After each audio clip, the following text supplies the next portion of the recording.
बिस्मिल्लाहिर्रहमानिर्रहीम। अस्सलाम वालेकुम। मैं हूं लियाकत हुसैन और आप अपना यूट्यूब चैनल देख रहे हैं।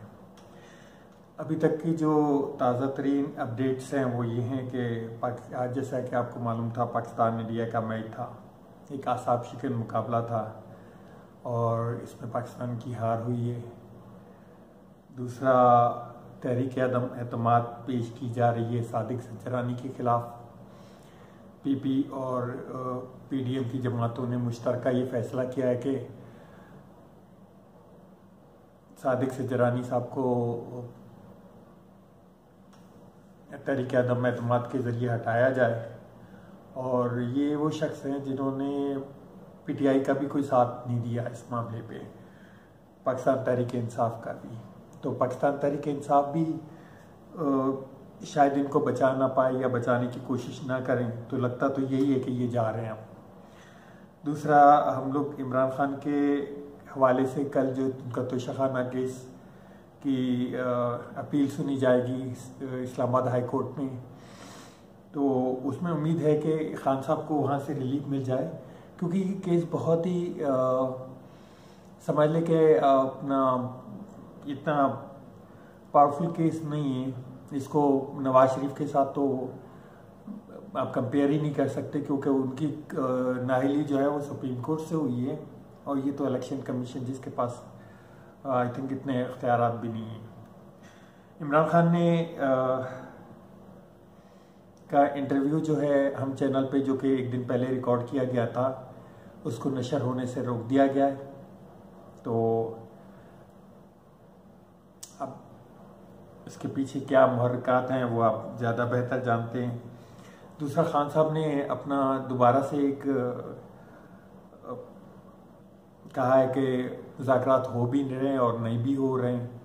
तो मुज़ाकरात तो आप हो भी जाएं तो भी नहीं भी हो रही या हो रहे हैं, उसको एक तरफ रखते हैं। खान साहब का कहना यह है कि इन मुज़ाकरात का कोई नतीजा ही नहीं है, कोई उनकी तरफ पेशरफ्त ही नहीं है, क्योंकि जो खान साहब की तरफ से, इमरान खान की तरफ से जो शराइत हैं वो सिर्फ एक है कि कौम को इलेक्शन की तरफ ले जाया जाए और कौम को एक नया इलेक्शन साफ शफाफ इलेक्शन दिया जाए।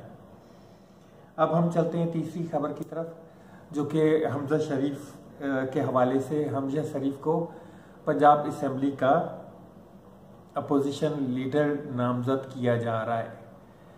ये तो शरीफ ख़ानदान का एक तरह से तुर्रा इम्तियाज़ ही रहा है कि वो जितनी वजारतें हैं वो अपने घर पे ही रखते हैं, चाहे नंबर 1 फैसला, नंबर 1 पोस्ट हो, नंबर 1 कुर्सी हो या नंबर 2 हो। वज़ारत आला, वज़ीर आज़म, अपोजिशन लीडर, ये सब वो अपने पास ही रखते हैं।